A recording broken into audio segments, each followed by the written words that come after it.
अक्सर कुमार विश्वास एक बात कहते हैं कि वो आदमी किसी का नहीं है और उसे किसी पर भरोसा नहीं है। उपराज्यपाल ने कैलाश गहलोत का नाम क्यों लिया? इसका मतलब क्या कैलाश गहलोत बीजेपी से जुड़े हुए हैं क्या? कैलाश गहलोत जैसे लोगों को ये झेल पाना उनके लिए बड़ा मुश्किल था कि आखिर स्वाति मालीवाल जैसी जूनियर मोस्ट के अंदर में वो काम करेंगे। मैं हमेशा से कहता रहा हूं कि स्वाति मालीवाल को बैताल की तरह केजरीवाल ने इस्तेमाल किया, मनीष सिसोदिया के कंधे पर बैठाकर। यदि जिस दिन शिक्षा घोटाला सामने आएगा वो शराब घोटाले से बड़ा होगा और इस खेल के पीछे पूरा स्वाति मातीसी मार लेना है। जी नमस्कार आपको, दर्शकों को भी नमस्कार सर। बहुत बहुत अभिनंदन, बहुत स्वागत है आपका। काफी समय बाद आपकी उपस्थिति दर्ज हो रही है, तो इसके लिए हम भी गुनहगार हैं कुछ हद तक। तो सबसे पहले साहब मैं ये जानना चाहूंगा, ये कैलाश गहलोत को इस्तीफा क्यों देना पड़ा है?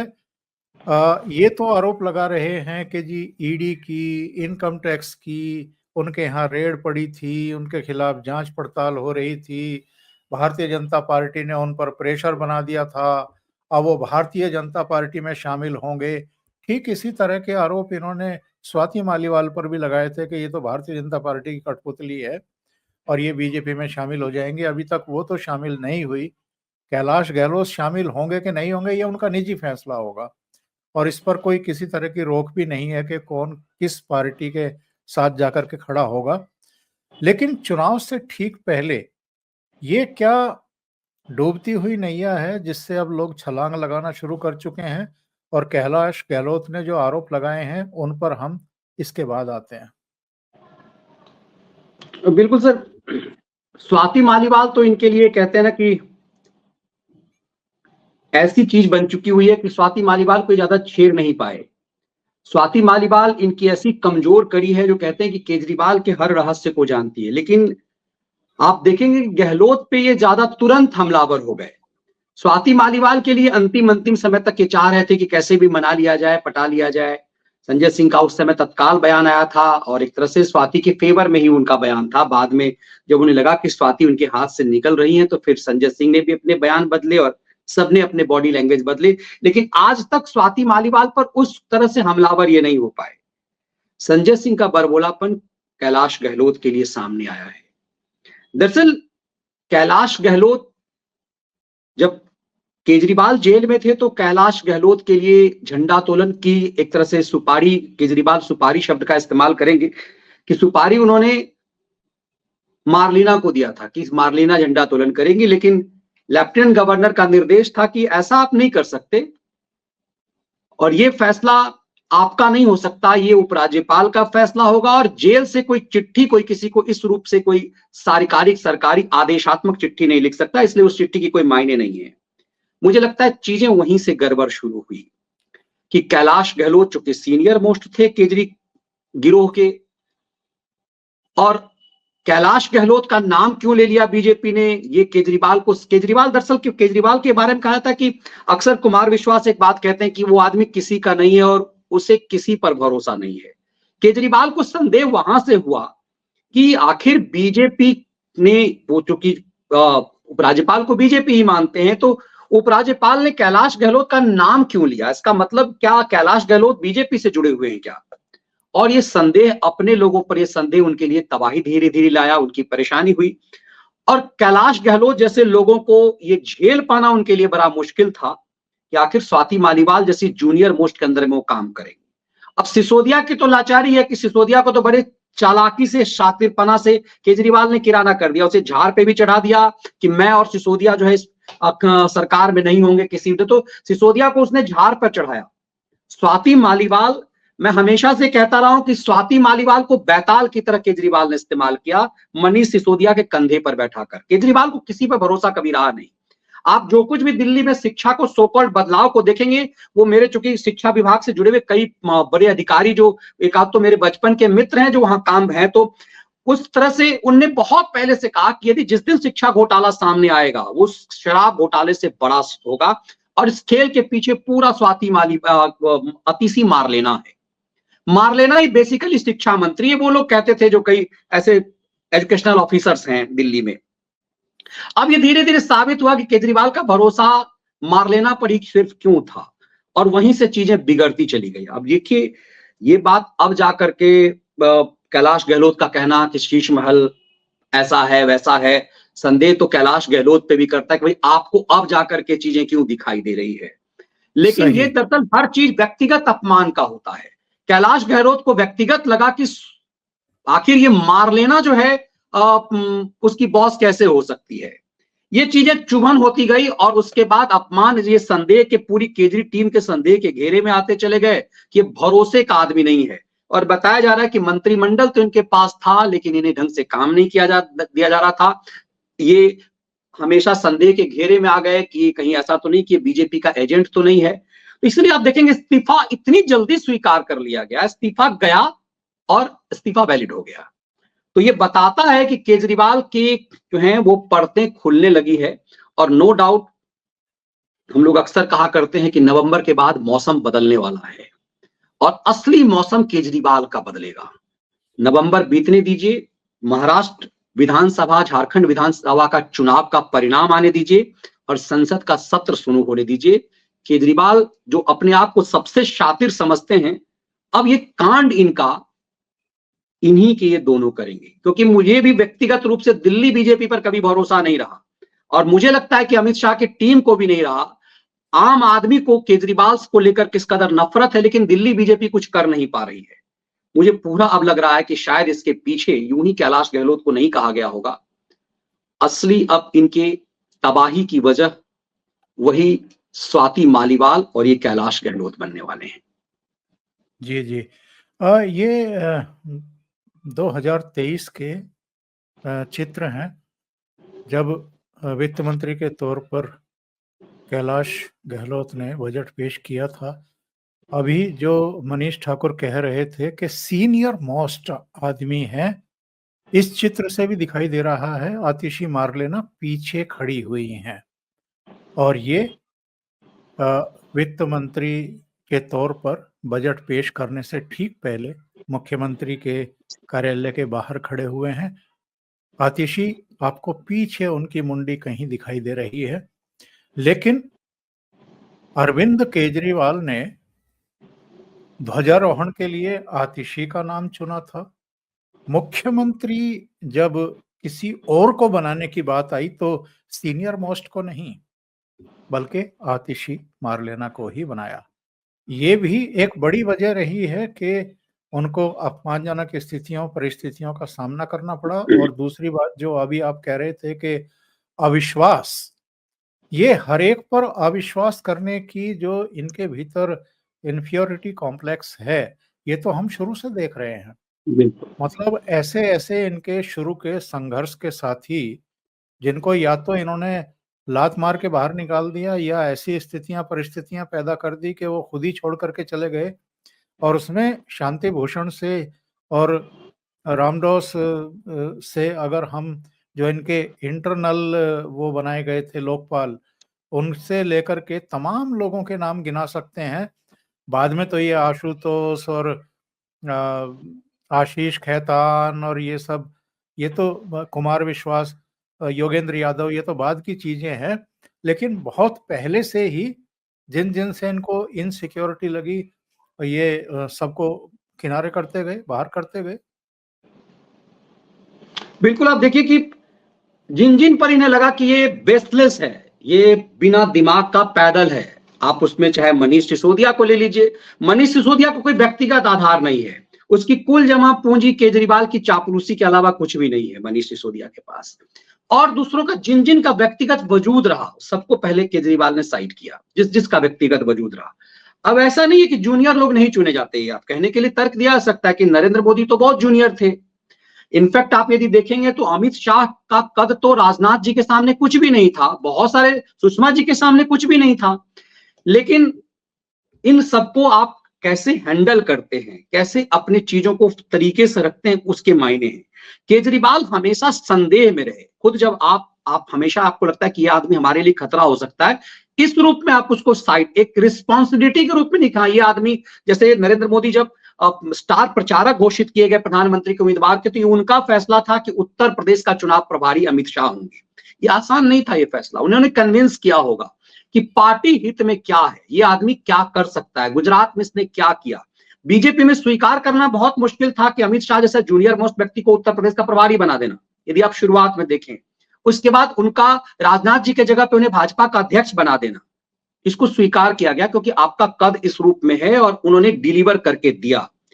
अब आप यहां यदि आप देखेंगे तो आपको लगेगा कि हर किसी को साइड किया, लेकिन फिर भी चूंकि केजरीवाल का कद नो डाउट बड़ा था, अब बहुत फर्क नहीं पड़ा कि कुमार विश्वास साइड हो गए, आनंद कुमार जी साइड हो गए।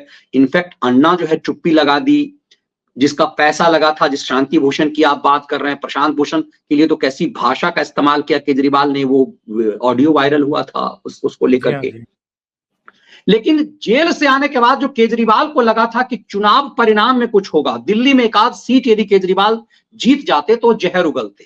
केजरीवाल को एक तरह से उन्होंने कहा था कि मतलब सुप्रीम कोर्ट ने जो उन्हें बेल दिया था, और बेल भी मेरा व्यक्तिगत मानना है, ये मेरा निजी विचार हो सकता है कि बेल उन्हें सिर्फ और सिर्फ मिला कि यदि केजरीवाल को बेल नहीं मिलता तो अभिषेक मनु सिंघवी का पॉलिटिकल करियर डंप हो जाता।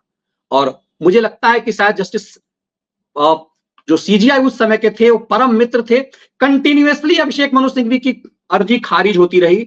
उसकी अंतिम समय में केजरीवाल को लीक से हटकर बेल देना, भारत के इतिहास में पहली बार हुआ कि चुनाव प्रचार के लिए किसी को बेल दिया गया, ये लीक से हटकर जुडिशियरी का फैसला था, ऐसा इतिहास में कभी नहीं हुआ।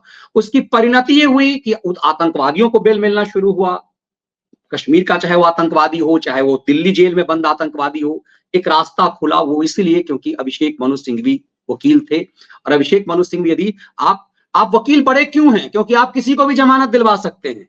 सुप्रीम कोर्ट में वकील बड़े होने का मतलब यही है कि आप जमानत दिला सकते हैं, आप बरी करा सकते हैं, यानी क्योंकि बड़े वकील को इतनी फुर्सत नहीं है कि वो आपको किसी केस से बरी करा दे। बरी कराने के लिए आपको कंटिन्यूअसली उस केस में लगना होता है। सेटर वकील वो है जो जमानत दिलवा दे, मतलब इंटरिम रिलीफ दिलवा दे, और अभिषेक मनु सिंघवी करवा पाए। 1.5 घंटे में पवन खेड़ा को जमानत दिलवा दी थी, विमान से उतार करके जब असम की पुलिस ने गिरफ्तार किया। बिल्कुल, यही अभिषेक मनु सिंघवी होना है, यही सिब्बल होना है। अक्सर मैं कहता हूं कि यही कोर्ट फिक्सर हो जाना है, और इसीलिए कहता हूं कि कभी के केजरीवाल को उस समय लगा कि वो कानून से ऊपर है, और दिमाग इस कदर खराब हुआ कि उसे लगा उसके पास अभिषेक मनु सिंघवी है, अब वो दोबारा जेल नहीं जाएगा। और इसीलिए सोचिए 4 जून को परिणाम आना था, 2 जून को केजरीवाल को वापस जेल जाना था, और वो आदमी कहता कि मैं जेल नहीं जाऊंगा। ये चरम पे अहंकार था। लेकिन उसे पता चल गया, वोटिंग जब हो जाती है ना, नेताओं को अंदाजा करीब करीब लग जाता है, और उसे अंदाजा लग गया कि उसकी गति क्या होनी है, और चुपचाप जेल गया। उसने कहा था कि मैं जेल नहीं जाऊंगा, आप यदि चुनाव परिणाम जो है, मैं सुप्रीम कोर्ट ने कहा जेल जाने के लिए, मैं जाऊंगा नहीं। अल्टीमेटली वो जेल गए, और उसके बाद जब वहां से लौट करके आए, चीजें बिल्कुल बदल चुकी थी। कोर्ट का जो फैसला था, जमानत तो दे दी अभिषेक मनु सिंघवी की वजह से जस्टिस चंद्रचूड़ ने, लेकिन जो उसमें जो अंडरलाइन किया था वो ये कि केजरीवाल अपने कार्यालय नहीं जा सकते, केजरीवाल कोई फाइल नहीं देख सकते, केजरीवाल किसी बतौर चीफ मिनिस्टर किसी मीटिंग में शामिल नहीं हो सकते। ये घोर अपमानजनक था, और शातिर केजरीवाल ने सोचा कि अब इसके लिए वो एक ऐसा शागिर्द को दे कि वो शीश महल में भी रहे, नाम जो है शीश महल का उसके नाम पर हो, उसमें रहेंगे वो खुद भी। ये तमाम चीजें हो नहीं पाई।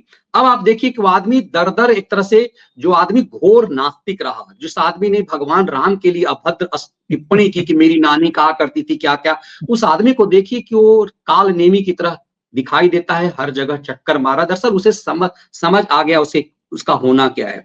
और मेरा व्यक्तिगत मानना है सर कि अरविंद केजरीवाल ने अतीसी मार लेना के लिए जो 4 महीने कहा, वो इसलिए कि उसे पता है कि दिल्ली की चीफ मिनिस्टर की कुर्सी पर अब दोबारा कभी वो बैठ नहीं पाएगा। उसने 4 महीना मतलब अपनी बीवी के लिए तैयार। इसीलिए आप देखेंगे हर पॉलिटिकल जगह पे पत्नी के साथ उसका, ठीक है धर्म पत्नी है सनातनी, वो तो खैर खुद को सनातनी मानता नहीं है चरित्र से, लेकिन सनातन परंपरा में कहा जाता है कि धर्म पत्नी है आप, मतलब आप उस धार्मिक अनुष्ठान में पत्नी का होना जरूरी है। तो हर जगह मंदिर वो पत्नी के साथ जा रहे हैं। लेकिन आप पॉलिटिकल मीटिंग में आप देखिए, वो एक वीडियो वायरल हो रहा है, पता नहीं कहाँ का है, वो शीश महल का है, कहाँ का है, जो मतलब वो राजभोग ग्रहण कर रहे हैं बड़े बड़े बिजनेसमैन के साथ, उसमें भी बीवी बैठी हुई है उसकी। इसका मतलब है कि केजरीवाल तैयारी कर रहे हैं, किसी के यहाँ डिनर पर थे शायद जी। इसका मतलब है कि केजरीवाल तैयारी कर रहे हैं कि यदि दिल्ली में बीजेपी केजरीवाल की पार्टी फिर से आ जाती है तो वो चीफ मिनिस्टर अपनी बीवी को बनाएंगे। 4 महीने इसीलिए इस बीच में नहीं बना पाए क्योंकि इतना हो गया कि लालू यादव की तरह कर रहे हैं। तो शातिर केजरीवाल है, उसने अपना एक नया एजेंडा तय किया है। लेकिन मुझे लगता है कि कहते हैं ना कि ये जो कैलाश गहलोत वाला जो मामला हुआ है वो सामान्य मामला नहीं है। और कई बार मुझे लगता है कि बीजेपी के कार्यकर्ताओं की बड़ी आपत्ति होती है कि बाहर के लोग पावरफुल हो जाते हैं, बाहर के लोग जो आकर के पार्टी पर प्रभावी हो जाते हैं, यही हार की वजह है। मुझे लगता है कि यही जीत की वजह होती है अक्सर, क्योंकि रामायण हमारे लिए एक बहुत बड़ा प्रमाण है। बिना विभीषण के आप लंका पर विजय आसान नहीं था। और आज की तारीख में यदि देखिए तो बाहर से आए हुए हेमंत बिश्व शर्मा क्या है? यदि आप योगी आदित्यनाथ जी को कहिए तो भी संघ कोटे से या विद्यार्थी परिषद के तो आदमी है नहीं। उन्हें भी आप मान लीजिए ठीक है कि वो कट्टर हिंदुत्ववादी हैं, तो हेमंत बिश्व शर्मा कांग्रेस में होने का मतलब ये थोड़ी ना होता है कि बिल्कुल वो हिंदू विरोधी है। मुझे लगता है कि ये ताबूत में आखिरी कील है और इस महाराष्ट्र चुनाव के बाद केजरी की असली तबाही शुरू होगी और उसमें कैलाश गहलोत और स्वाति मालीवाल बहुत बड़ी भूमिका निभाएंगे। उनके पूरे पाप की गठरी खुलेगी और दिल्ली की जनता चौंकेगी इस बात को लेकर के जिस केजरीवाल को हमने वोट दिया वो दरअसल था क्या। और मुझे लगता है वो असली सच सामने आना चाहिए और वो सच मुझे कैलाश गहलोत से भी ज्यादा स्वाति मालीवाल पर भरोसा है कि वो असली सच सामने लाएंगे। आप बहुत हद तक सही कह रहे हैं और मुझे ऐसा लगता है कि झारखंड और महाराष्ट्र में भी अगर हरियाणा रिपीट हुआ तो इस बार का तो जो ये शीतकालीन सत्र है, मेरे विचार से इसके खत्म होने से पहले पहले बहुत बड़ी घटनाएं जो हैं वो दिल्ली में घट चुकी होंगी। यानी इस बार की जो ठंड है दिल्ली की, वो शायद अरविंद केजरीवाल बर्दाश्त ना कर पाए। पॉलिटिकली इनकी विदाई का समय आने वाला है। जो इन्होंने आरोप लगाए हैं, अगर हम उस पर आए 4 पॉइंट में अगर हम समझें तो इन्होंने एक तो शीश महल को लेकर के सवाल खड़े किए हैं कि जो हमारी छवि है वो खराब हुई है और इस विवाद से लोग पूछने लगे हैं कि हम आम आदमी ही हैं या खास आदमी हैं। दूसरे उन्होंने कहा है कि हम बुनियादी सेवाएं नहीं दे पाए। भाई 10 साल हो गए हैं सत्ता में आए हुए, कितने झूठ बोलोगे कि हम यमुना साफ कर देंगे, हम दिल्ली को पेरिस और लंदन बना देंगे। सबके सामने है दिल्ली का क्या करके रखा क्या करके रख दिया है। दिन में 4 प्रेस कॉन्फ्रेंस तो करते हैं लेकिन दिल्ली वालों की सुध नहीं लेते। वो जो लैंडफिल थे, बड़े बड़े पहाड़ 3 दिल्ली में वैसे के वैसे ही खड़े हैं, जबकि कह रहे थे कि नगर निगम हमें दे दो, हम तो इनको सबको साफ करके रख देंगे, मिलेगा भी नहीं, पहाड़ दिखाई नहीं देगा। तो लगातार जो झूठ की राजनीति की है उसी का नतीजा है आज कहाँ आकर के खड़े हो गए हैं। बिल्कुल, दरअसल केजरीवाल का चारित्रिक पतन हो गया है, इस बात से तो आप कतई इनकार नहीं कर सकते। केजरीवाल की उत्पत्ति ही यदि आप देखें तो सोशल मीडिया से हुई है। 2011 में केजरीवाल पहले व्यक्ति हैं जिनने सोशल मीडिया का इस तरह से इस्तेमाल किया। अब उसी सोशल मीडिया पर यदि आप देखेंगे तो केजरीवाल का चरित्र वही सोशल मीडिया है जिसने केजरीवाल को फर्श से अर्श पर लाया। अब वही सोशल मीडिया में केजरीवाल की हैसियत दिख रही है। आपने घर छोड़ा था, बड़ी नौटंकी की थी कि हमें सरकारी घर नहीं लेना है, 2 कमरे काफी हैं, फिर कहा नहीं ये नहीं ले सकते, फिर आपने 2-2 कोठरियों को मर्ज कर दिया। उसके बाद उसे शीश महल बना के करोड़ों रुपए खर्च किए, अंदर अभी तक कैमरे नहीं गए। मुझे लगता है कि ये भी एक स्ट्रेटजी है, क्योंकि देखिए सत्ता की बड़ी ताकत होती है। आप देखेंगे कि जब सरकारी घर खाली हुआ था अखिलेश यादव को तो उनका नाम टोटी चोर रख दिया गया। लंबे समय तक चारा चोर लालू यादव के एक नौमी फेल बेटे ने जब डिप्टी सीएम का पद के लगभग 9 महीने बाद सरकारी निवास छोड़ा, मुंह खत्म नहीं हो रहा था, तो 37 एयर कंडीशन उखाड़ के ले गए। और ये लोग क्या बनते अपने आप को समाजवादी, गरीबों के मसीहा। तो वो कैमरे जब गए, अभी तक शीश महल में कैमरे नहीं गए हैं अभी तक। तो ये चीजें जब सच सामने आएगा ना, मुझे लगता है कि उस समय चीजें और ज्यादा स्पष्ट होगी। और स्ट्रेटेजिकली मुझे ऐसा लग रहा है कि जो आपने कहा ना कि ये ठंड झेल नहीं पाएंगे। ये महाराष्ट्र चुनाव हम लोग लगातार कह रहे हैं कि नवंबर के बाद मौसम बदलेगा। अक्सर नवंबर में मौसम बदलने लगता है, लेकिन ये मौसम, राजनीतिक मौसम, थोड़ा सा विलंब से नवंबर के बाद बदलेगा। और ये इसलिए बदलेगा कि लोकसभा चुनाव में जिन लोगों ने 240 को के आंकड़े को अंक गणित के हिसाब से 240 के आंकड़े को 99 से छोटा कर दिया, यूं कहें कि 99 को 240 से बड़ा बना दिया, ये जो एक षड्यंत्र हुआ, ये कहते हैं इकोसिस्टम का षड्यंत्र, जिस इकोसिस्टम ने साबित कर दिया कि नहीं नहीं 99 ही बड़ा होता है 240 से। इतिहास में आप मतलब ये देख लीजिए कि जो 3 बार लगातार 100 के आंकड़े को जो पार्टी नहीं पार कर पाई, उसे विजय घोषित कर दिया गया। तो ये नैरेटिव होता है। दरअसल ये पूरा नैरेटिव वार है, और नैरेटिव वार इस लिहाज से क्योंकि उन्होंने ये साबित किया कि 400 पार ये लाने वाले थे। ये और चित्र पहली बार देखो, ये चित्र देखो ना, 4 जून का ये चित्र है बताइए। जिसमें वी बनाए हुए खड़े हैं चारों बेशर्म लोग। इनको शर्म भी नहीं आती है इस तरह का जेस्चर दिखाते हुए। 99 बिल्कुल सीट पर 99 सीट पर ये बिल्कुल, ये 99 को दरअसल 240 से बड़ा बना दिया इन लोगों ने। और इसमें देखिए कि ये सबके सब जो एक दूसरे के साथ बैठना पसंद नहीं कर पा रहे, वो इस रूप में। और पूरा इनका इकोसिस्टम देखिए कि आज भी महाराष्ट्र चुनाव में ये साबित करने पे लगा हुआ है कि महाराष्ट्र में गुजरात वर्सेस मराठा हो चुका हुआ है। और ये देखिए कि कहीं पर भी आप एक साथ चुनाव फाइट करने की स्थिति में नहीं है। किसी भी जगह पे आपको एनडी गठबंधन नामक चीज नहीं रह गई है।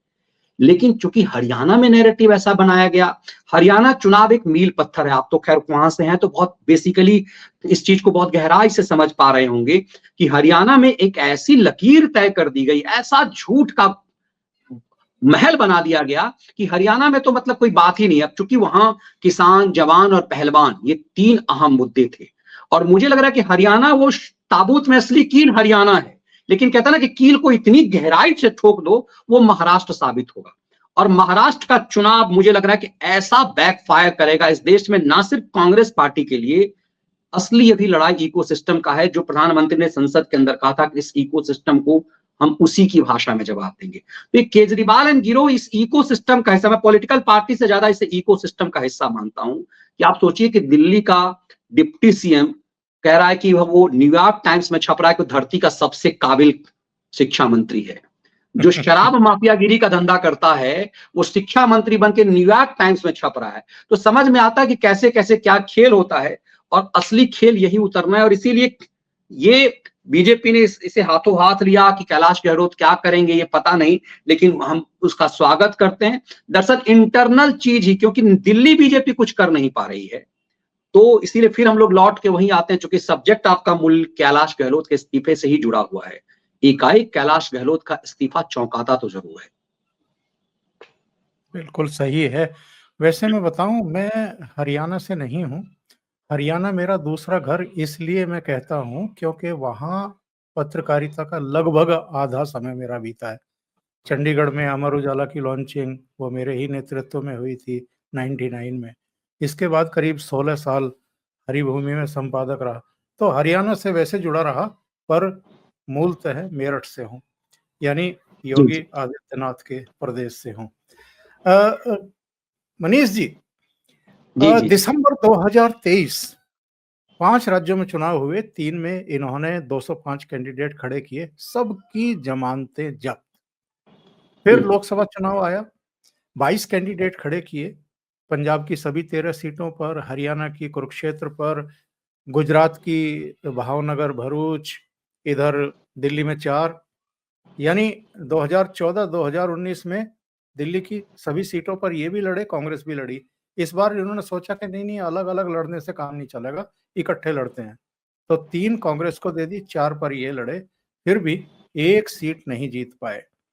और 22 में से केवल 3 कैंडिडेट इनके सफल हो पाए, वो भी पंजाब से। अभी हरियाणा में जब ये चुनाव लड़े तो 88 कैंडिडेट खड़े किए, 87 की जमानत जब्त। तो इनको साफ साफ दिखाई दे रहा है कि मेरा तो बंटाधार हो चुका, मेरी जमीन तो खिसक चुकी, मेरी जो तथाकथित कट्टर ईमानदार की छवि थी वो तो नष्ट भ्रष्ट हो चुकी, और अपने ही कुकर्मों की वजह से, कारनामों की वजह से ये सब हुआ। 5.5 महीने तिहाड़ में रहना पड़ा और बेशर्मी के साथ मुख्यमंत्री का पद नहीं छोड़ा, और इस बीच जो दिल्ली की दुर्गति हुई है, सड़कों से लेकर के जल भराव तक की, बच्चों को कॉपी पेंसिल तक नहीं मिल पाई, उसका ठीकरा किसके सिर पर फोड़ा आकर के? जी बीजेपी की वजह से ये सब हुआ है। अरे बेशर्म आदमी, तुम इस्तीफा नहीं दे रहे हो, 5.5 महीने जेल में मुख्यमंत्री बने बैठे हो, तो तुम जिम्मेदार हो। ये ऑन भी नहीं कर रहे हैं। तो ये जो इनको दिखाई दे रहा है कि कारवां लुट चुका है, जमीन पैरों के नीचे से खिसक चुकी है। अब जो इनके संगी साथी, जो इनके प्रिय पात्र थे, और प्रिय पात्र मैं इसलिए कह रहा हूं कि जो कैबिनेट मंत्री के तौर पर कैलाश गहलोत को आवास आवंटित हुआ था, उसमें केजरीवाल के दूसरे एक निकट सहयोगी प्रिय पात्र विजय नायर को इन्होंने रख छोड़ा था। कैलाश गहलोत से ये बात जब पूछी थी ईडी ने, तो उन्होंने कहा था जी ठीक है वो मेरे नाम पर है, लेकिन मुझे ये पता नहीं है कि उसमें रह कौन रहा है, रखा किसे गया था।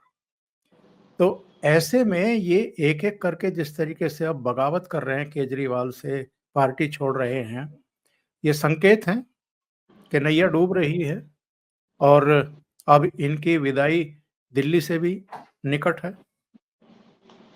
बिल्कुल, देखिए वहां पर हम इस चीज को बेहतर से मानते हैं कि केजरीवाल भारतीय राजनीति का सबसे घृणित चेहरा है, लेकिन चूंकि कहते हैं ना कि ये इतने शातिर हैं, ये लोग इतने शातिर हैं, ये गैंग ऐसे आवरण ओढ़ करके आया, नैतिकता का ऐसा आवरण कि हम जैसे लोग भी शुरुआत में 2011 में, तो मैं व्यक्तिगत इस अपराध को स्वीकार करता हूं कि मैं भी बहुत प्रभावित था इस आदमी से। चलो ये आदमी बड़ा बदलाव लेने आया है। उस समय हम लोग जब रामलीला मैदान में अन्ना आंदोलन कवर करते थे, तो कई बार ऐसा लगता था कि पत्रकारिता के मूल सिद्धांत से कई बार भटक तो नहीं रहे हैं, क्योंकि इतने प्रभावित, मैं व्यक्तिगत रूप मैं खुद इस अपराध को स्वीकार करता हूं कि 2013 के विधानसभा चुनाव तक हमें लगा कि चूंकि कांग्रेस के भ्रष्टाचार से, कांग्रेस के घृणित राजनीति से आदमी इस कदर त्रस्त था कि ये उम्मीद एक लगने लगा। लेकिन आप जब किसी से उम्मीद आपको लगती है और उसके बाद आप उसके घृणित चेहरा को, सच को, जो आप बतौर जर्नलिस्ट भी बहुत नजदीक से देख पाते हैं, तो लगता है कितना घिनौना चेहरा है। अब बहुत सारे साथी हैं जो इसकी पार्टी को कवर करते हैं।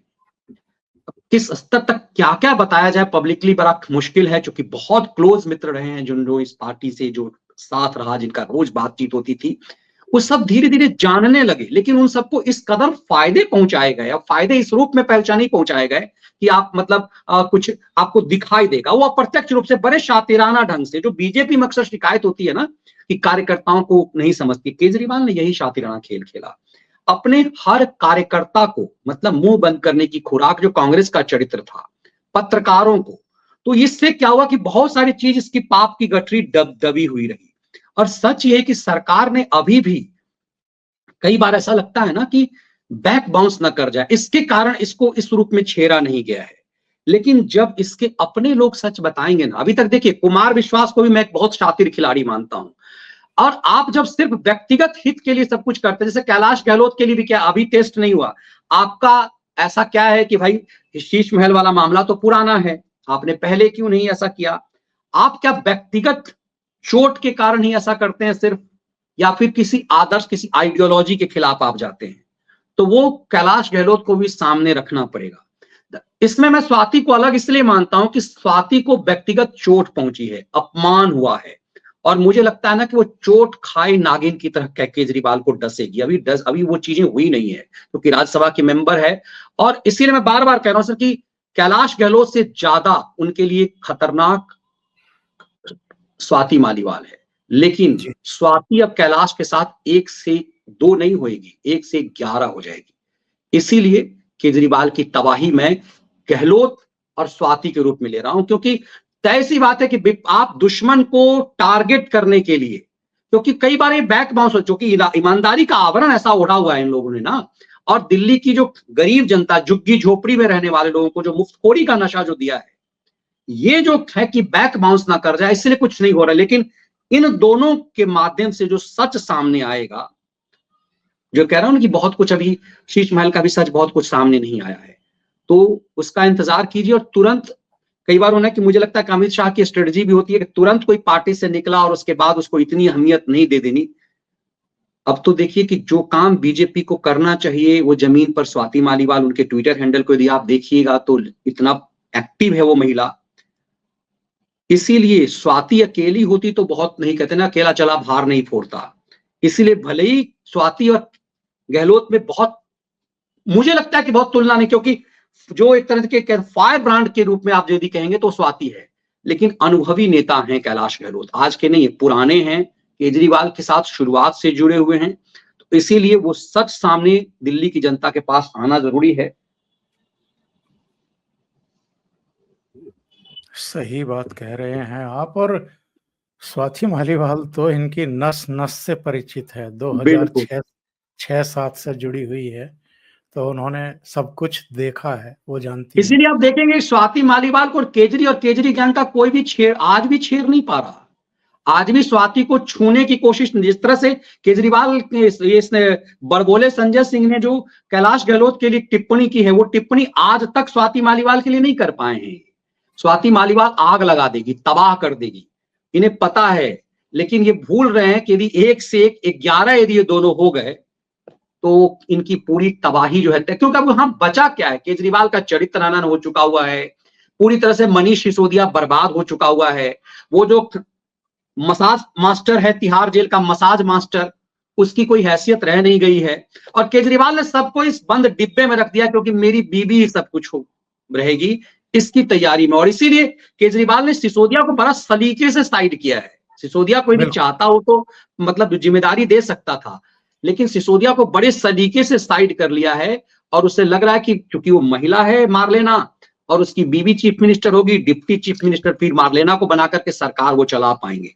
लेकिन कहते हैं ना दाद में खाज होना, ये गहलोत और मारलेना इनके लिए हो जाएंगे। पर सीएम तो तब बनाएंगे जब दिल्ली की जनता इनको जनादेश देगी, और क्योंकि हरियाणा में हिंदू एकजुट हुआ है, झारखंड में होता हुआ दिखाई दे रहा है, महाराष्ट्र में भी होता हुआ दिखाई दे रहा है, तो दिल्ली तो देश की राजधानी है, यहाँ भी हिंदू एकजुट हुआ तो इनकी फ्री बीज वगैरह भी सब धरी रह जाएगी।